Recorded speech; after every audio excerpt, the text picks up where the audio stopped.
Assalamualaikum warahmatullahi wabarakatuh. Jumpa lagi. Kali ini kita akan membahas tentang analisa transaksi keuangan. Jadi kalau siklus akuntansi itu kan selalu diawali dengan analisa transaksi keuangan dulu nih. Bahkan sebelum transaksi itu sendiri dicatat ke dalam sebuah jurnal. Jadi pada prinsipnya analisa transaksi adalah pengelompokan transaksi ke dalam akun-akun yang terkait dalam prinsip double entry. Nah, double entry sendiri kan Anda pasti tahu sudah ada debit, ada kredit kan gitu. Dan kalau saya dulu waktu awal belajar akuntansi saya salah paham. Jadi saya pikir pokoknya kalau bertambah itu di debit, kalau berkurang itu di kredit kan gitu. Jadi itu ternyata pun sebuah konsep yang saya salah paham di situ. Itu karena masih pemula ya, dan saya yakin banyak pemula di akuntansi, dalam akuntansi banyak pemula juga yang masih nggak paham di situnya gitu. Jadi setiap akun itu punya namanya saldo normal. Saldo normal artinya saldo normal itu dia kalau bertambah di mana sih? Kalau bertambah itu di debit atau kredit. Jadi ada akun-akun yang kalau bertambah itu di debit, dan ada akun yang kalau bertambah di kredit gitu. Nah, caranya kita lihat dari neraca balance sheet. Kalau dia termasuk dalam aset, pasti dia kalau bertambah ada di debit sebelah kiri.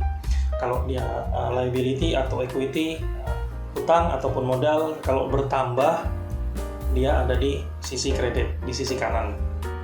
Gitu cara mengingatnya. Cuman kita juga harus tahu akun-akun apa aja yang ada di dalam kelompok aset, akun mana saja yang ada di kelompok liability maupun di equity. Nah, kalau laporan keuangan itu kan ada 5 ya, atau yang sering kita pakai biasanya lumrahnya ada 4. Kecuali yang satu, catatan atas laporan keuangan, itu biasanya lebih banyak dipakai kalau nanti kita audit lah gitu. Jadi kalau masih untuk internal sehari-hari kita lebih banyak pakai 4 itu. Jadi laporan neraca atau balance sheet, nah kemudian ada laporan laba rugi, profit and loss, laporan arus kas, laporan perubahan modal atau equity. Nah, jadi sebenarnya semua laporan itu kita bisa lihat ada di balance sheet secara saldonya. Jadi kalau laporan arus kas itu kan sebenarnya dari dalam satu periode gitu, dalam satu bulan kita beginning balance berapa, kemudian ada uang masuk, uang keluar apa saja, dan kemudian ending balance-nya berapa. Ending balance ini dia nanti akan masuk ke dalam bagian aset, di mana di aset sendiri paling atas adalah akun-akun yang paling gampang dilikuidasi, terutama cash, baik itu di cash on hand atau cash di bank. Nah, penjelasannya itu penjelasan atau detailnya bisa ada di laporan arus kas. Nah, kemudian di sisi kanan ada di sisi liability dan equity. Di situ ada laporan laba rugi. Laporan laba rugi itu dia akan masuk ke dalam bagian equity, dia akan masuk ke situ. Nah, laporan equity sendiri, laporan perubahan modal itu juga ada di equity gitu. Nah, karena itu kalau di neraca, kalau mobil kita nambah, uang kita nambah, kemudian persediaan kita nambah, kan aset tuh. Itu selalu saldo normalnya adalah debit di sebelah kiri. Kalau berkurang, artinya kalau bertambah di debit, kalau berkurang dia di kredit. Gitu. Nah, kalau sebelah kanan berarti di liability ataupun di equity, kalau bertambah berarti di sebelah kredit, di sebelah kanan. Kalau utang saya nambah, kalau keuntungan saya nambah, terus kalau penjualan saya nambah, itu selalu ada di equity. Jadi kalau penjualan, kenapa penjualan bertambah? Bukan di equity, di sisi kredit. Kenapa kalau penjualan nambah, kalau penjualan bertambah ada di sisi kredit? Karena saya bilang tadi, penjualan kan sebenarnya termasuk dalam laporan laba rugi kan. Nah, laba rugi kan dia akan masuk ke dalam laporan ekuitas di situ. Nah, makanya dia ada di sisi kredit. Nah, apa aja laporan akun di dalam laporan keuangan laba rugi? Nah, ini berikut ini contohnya. Jadi kita mulai dari, biasa kalau laporan laba rugi kan, laba rugi itu biasanya kita jualan berapa nih, kita jualan atau dia masuk ke dalam akun revenue, kemudian dikurangin dengan beban penjualan, beban pemasaran atau marketing, kemudian beban operasional lainnya, ada gaji, ada apa segala macam. Jadi kalau laporan laba rugi kalau bertambah berarti di kredit, kalau berkurang berarti di debit. Artinya ketika kita semakin untung itu semakin ada di kredit, semakin rugi semakin ada di debit. Artinya kalau dia menambah untung ada di kredit, menambah rugi dia ada di debit. Menambah untung apa? Penjualan pasti kan. Nah, tambah rugi apa? Menambah rugi bukan berarti rugi, artinya dia mengurangin keuntungan juga gitu. Nah, di situ adalah beban. Jadi beban-beban itu ada di sisi kredit, sisi debit, sisi sebelah kiri gitu. Nah, ini bisa dipahami kan. Cara paling gampang kalau kita masih bingung ini ada debit atau kredit, cara paling gampang adalah kita melawankan dengan kas sebenarnya. Misal hutang kita nambah,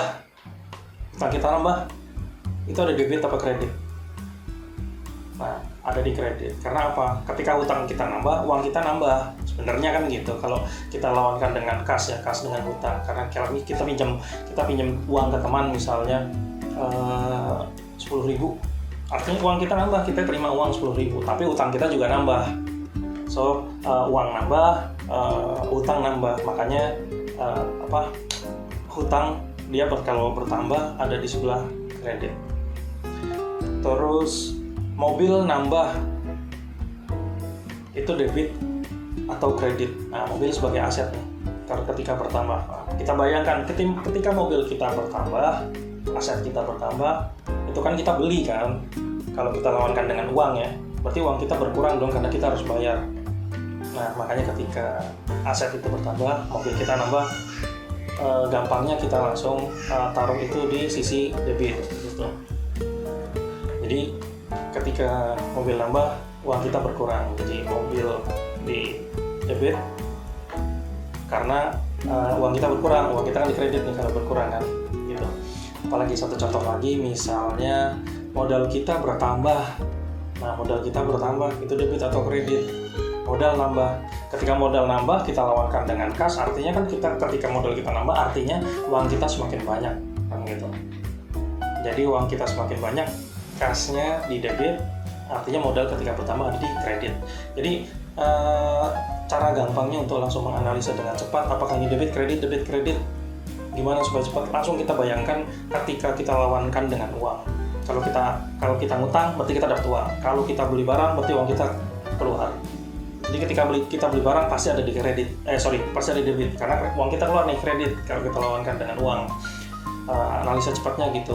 Jadi kalau teman-teman dulu kuliah seringkali kalau menurut saya kurang pas ya kalau dihafalkan gitu. Jadi kalau aset pasti debit kan, kalau pendapatan di kredit, kalau beban ada di debit, kalau beban penyusutan ada di debit, kalau akumulasi penyusutan ada di kredit. Nah, itu karena bisa dihafalkan boleh saja, tapi pada akhirnya ketika nanti ada kasus-kasus baru yang agak unik, kita bingung untuk menganalisa. Jadi kita harus paham logikanya. Logika termudah adalah sekali lagi dilawankan dengan kas gitu.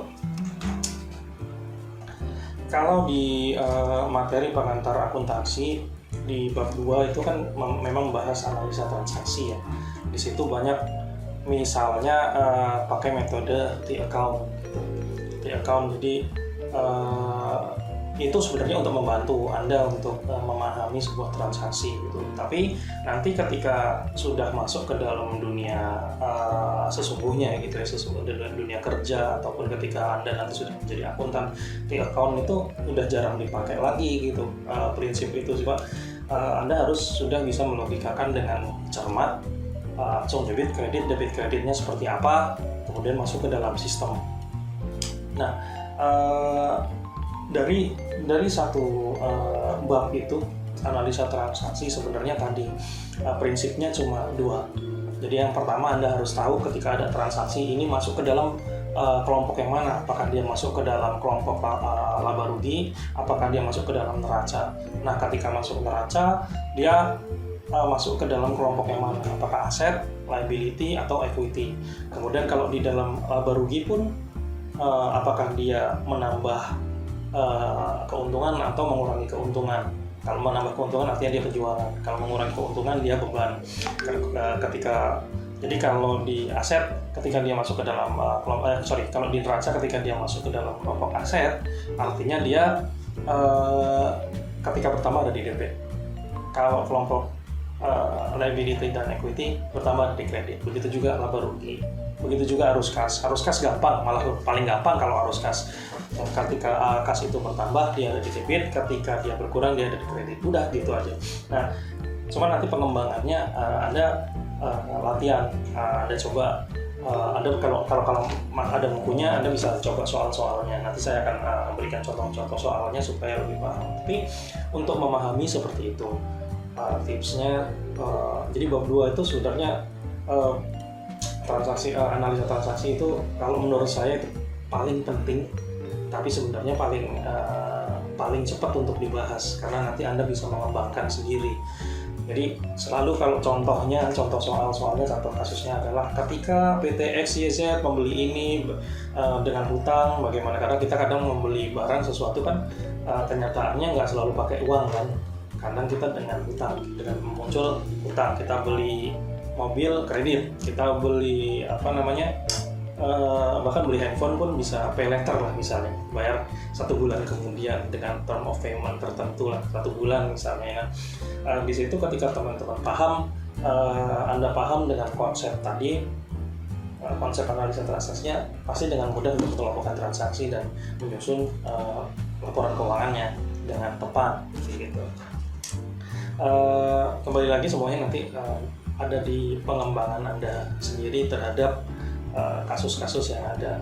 Jadi gitu, sangat cepat sebenarnya analisa transaksi sangat cepat. Cuman model kasusnya itu sangat banyak.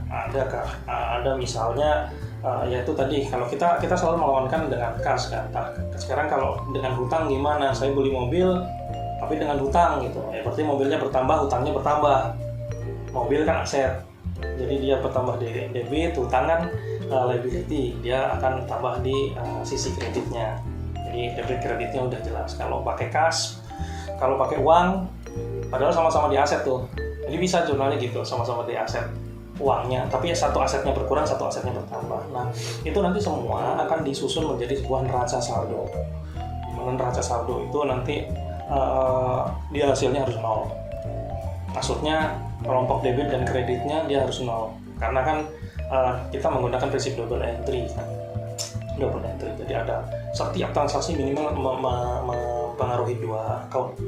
Ada 2 account di situ dan harus balance antara debit kredit, sehingga ketika itu nanti diakumulasi menjadi sebuah ending balance yang total debit dan total kreditnya harus sama. Jadi 0 nih. Gitu. Kalau kita satukan misalnya kita kasih simbol nih. Kalau debit itu plus, kalau kredit minus misalnya. Nah, itu kalau dijumlah pasti 0. Artinya jumlah debit sama kredit harus 0. Kalau nggak 0 pasti salah. Even kalau sudah 0 itu pun sebenarnya belum tentu benar. Karena mungkin bisa saja kita sudah benar secara debit kreditnya, tapi akunnya masih salah, bisa jadi seperti itu. Atau akunnya sudah benar, debit kreditnya kebalik, ya tetap aja 0, tapi kita salah. Jadi makanya kalau guyonannya di jurusan akuntansi itu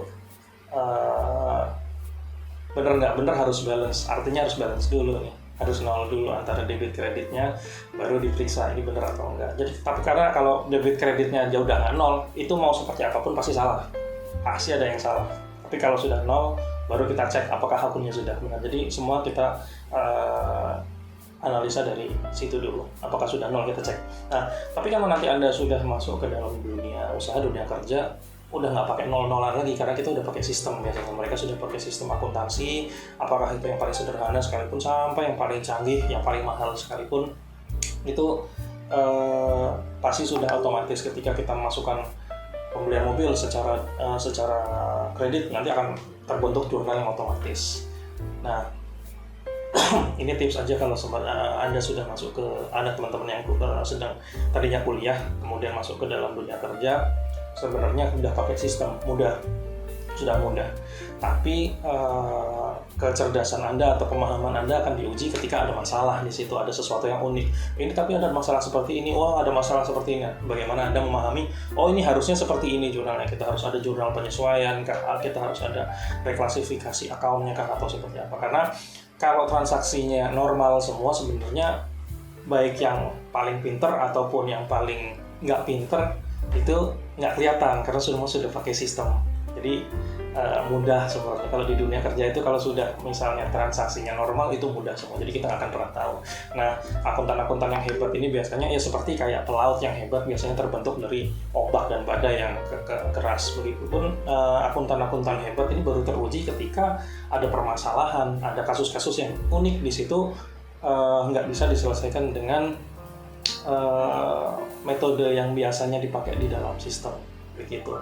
Jadi kalau saya biasanya kalau saya menginterview seseorang yang akan masuk ke dalam tim accounting saya, ke tim finance saya selalu, kalau dia levelnya entry sampai fresh entry, fresh graduate sampai ke middle gitu ya, saya selalu yang saya tanyakan secara teknis adalah kemampuan dia untuk memahami analisa transaksi. Jadi logika jurnal, misalnya kalau saya beli truk gimana gitu, kalau saya beli mobil, gini Pak, jurnalnya begini. Oke, begitu nanti penyusutannya seperti apa? Saya langsung penyusutannya ini A pada B misalnya gitu, akun depresiasi beban penyusutan pada akumulasi penyusutan. Oke, itu sudah benar.